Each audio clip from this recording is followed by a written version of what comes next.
is what constitutes art's importance. I mean, he goes on to talk at some length about the ways in which he thinks that it achieves that apartness, and it's to do with the affect. So something happening in a moment, in an encounter with an artwork. So, I mean, I'm not sure that that's an idea that I buy entirely, but I do think that there's something in, like, I guess, for want of a better word, like something in a successful artwork that is very unwieldy.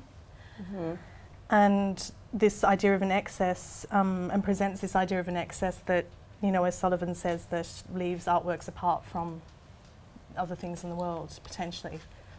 I don't want to sort of corner you into talking about how this relates to your practice, yes. But is there a way for you to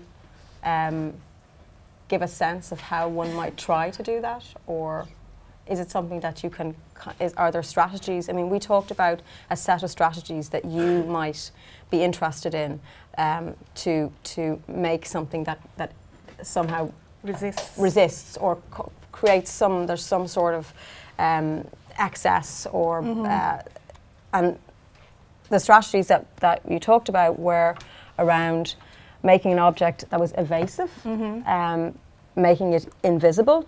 What would that mean? You talked about objects that encountering it. Could you imagine a situation where you encounter an artwork when you see only its shadow or its reflection or some abstraction of the artwork?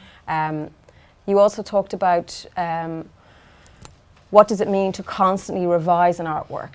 Does that produce an instability, and does that destabilize or trouble this idea that you know,